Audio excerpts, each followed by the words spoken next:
Thank you for having me. In part two, our attention is turned to Nigeria's digital economy, which, as you know, is expanding faster than many traditional sectors, already contributing about 19% to national GDP. Projections now suggest it could even reach 21% by 2027.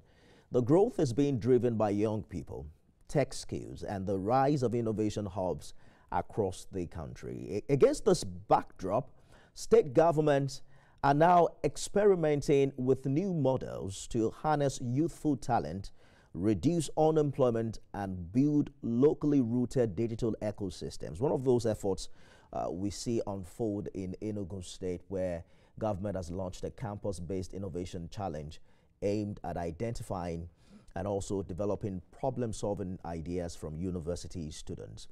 But beyond the event itself, it raises much bigger questions. How are states contributing to Nigeria's digital economy? Are these initiatives scalable? Are we building genuine value or simply running competitions? And what structural barriers still hold young innovators back? That's what we're talking about right now. I'm joined by Arinze Chilo Ofia, who's special advisor to the Enugu State Governor on digital economy and MSMEs. Mr. Chilo Ofia, thank you for joining us. Let's begin with a big picture. What, in your view, do you consider the biggest opportunity Nigeria is currently missing in the digital economy space, despite the numbers of young people and talent pool that we have? Thank you very much for having me, and thank you very much for that question. So with respect to what you just said, I feel our biggest assets, I know we talk about some of the resources that we might have, but for me, our most important assets is the human capital, right? We are a country of over 250 million individuals, approximately, and I want to stand by it to say not, at least 40% of that are individuals under the age of 40 or 45 years old. So we have a very young population. How can we take advantage of this latent talent? How can we spur innovation amongst these individuals, provide them with the right pathways and incentives to go through that entrepreneurial startup journey and provide them access to key incentives like infrastructure, access to funding, and access to mentorship. And I believe me, once this is done in a well-structured and targeted manner, I think the sky is the limit. And you're seeing pockets of this happening all around the country. Firstly, in Enugu State, we have the Enugu Campus Hackathon. His Excellency is desirous in ensuring that we provide a state-backed innovation challenge to support our students here, our young individuals here across the state to discover, fund, and scale them. This also aligns with the President's Renewed Hope Agenda initiative, where you have a number of key agencies like the Federal Ministry of Communication, Innovation, and Digital Economy, also the Ministry of Science and Tech, now headed by our brother, an individual here from Enugu State as well. They are coming up with various innovation challenges, innovation programs. The $670 million iDice initiative is going to be a game changer. The NASENI program that is going on statewide is also providing a lot of support for youths. And what we're doing here in Enugu State, backed by His Excellency Dr. Peter Nbisimba, is going to ensure that we have a steady stream of young talents, startup ideas that we're inculcating, supporting, to help us, reach our targets of 30 billion in GDP by 2031. So I think we're on the right track. We're on the right track.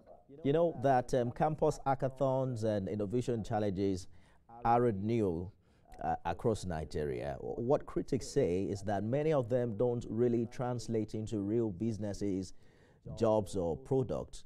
What makes any state-run innovation program like yours genuinely impactful? And what do you think usually goes wrong? Thank you very much for that question. So first of all, we've made sure that we're aligning properly with academia and private sector. This is not just a state government initiative. We have proper alignment with academia. The first batch of universities that have gone through this campus hackathon, and by the way, we'll be doing this twice a year going forward.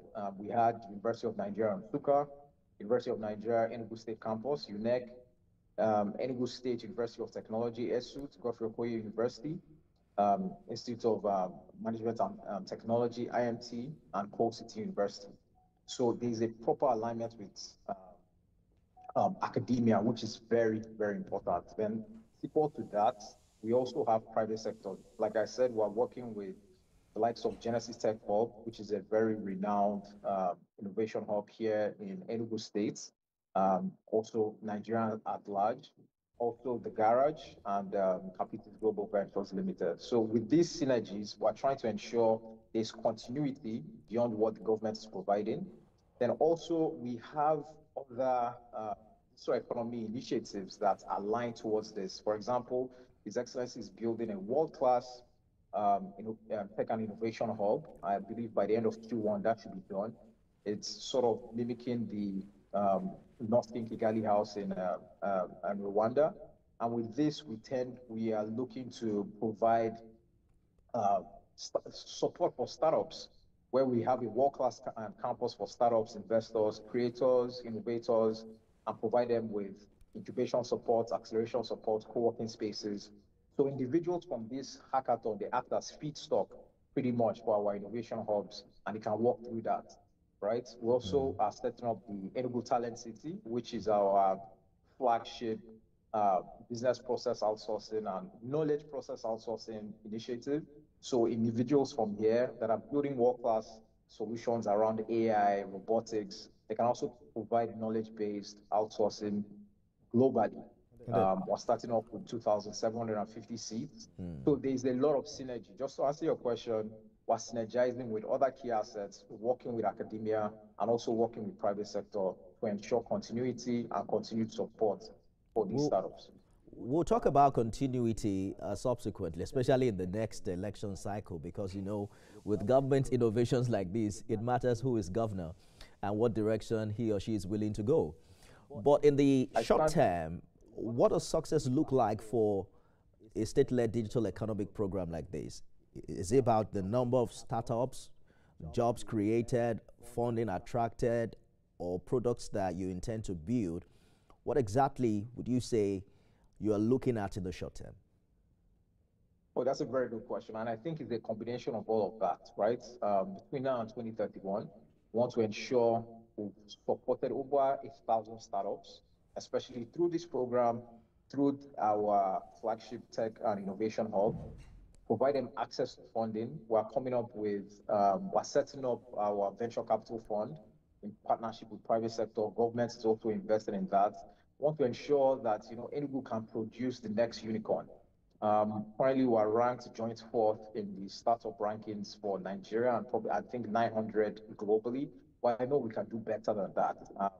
Some of the key startup, you know, innovative startups that, you know, came out from this, like, you know, we have Journal, which is Africa's first humanoid robotics OS system. We had a team from UNN that built an AI cybersecurity platform that supports African businesses. There's also a company called HealthSpare X. It's an AI-powered medical diagnosis system. We also have people building on blockchain, Web3.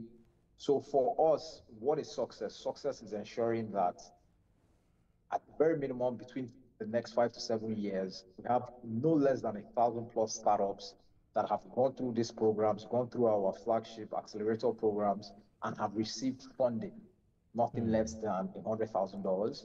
And we believe from this, we'll be able to generate the next crop of unicorns for Nigeria, for Africa, and, you know, attract startups into Enugu State. Enugu State is one of the fastest growing economies in Nigeria, thanks to His Excellency Dr. Peter Adebisi-Mba, and it will help, you know, continue to put these macro measures that help us hit our target of $30 billion by 2031 to be one of the fastest rising economies in Nigeria and Africa as a whole.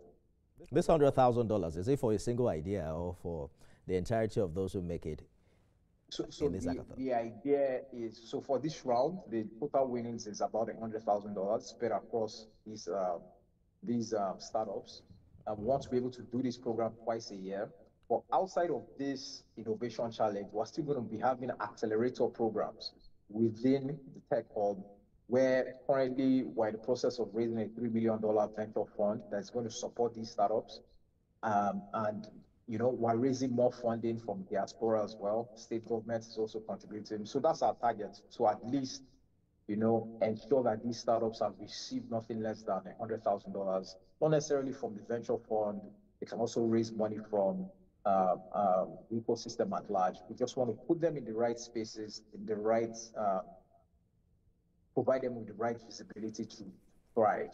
Enugu State has one of the highest concentrations of tertiary institutions in Nigeria, over 35, and our population is 60% youth. So we need to be able to, you know, find ways to drive that latent talent that they have, and also keep them here to be able to, provide services and support to companies globally from Enugu State. We have to go now, but there are many young Nigerians who really feel disconnected. They have ideas, but there are no networks, no capital, no guidance. In 30 seconds, if you can, what honest advice would you give them about navigating Nigeria's innovation landscape today? Come to Enugu State. We're ready to support you. His Excellency has provided all the resources that you need, and Enugu State is going to be the next frontier in the Nigerian and the global economy. Come to Enugu State. We're ready for you. It will shock you if all Nigerian youths come to come to your state. No, we're ready. We're ready. We're providing massive infrastructure for these individuals. His Excellency is quite deliberate about these initiatives. I know it might sound political, but I'm being very honest. From housing, from providing short-term housing for digital economy nomads, startups, to ensure that they are well subsidized, they are close to these key infrastructure. Everywhere within that value chain, we are doing something to ensure we're the next frontier. We have an international airport, so we can be the next hub for West Africa. Yes, I very much believe in that. A good place to live in. Arinze Chiloofia is Special Advisor to the Enugu State Governor on Digital Economy and MSMEs. Thank you for talking to us. Thank you for having me, and you're doing a fantastic job as usual. Thank you. Absolutely, thank you for your kind words. That's our show today. Remember, you can watch it again at midnight and 6 a.m. tomorrow. I am Nefemi Oguntoye.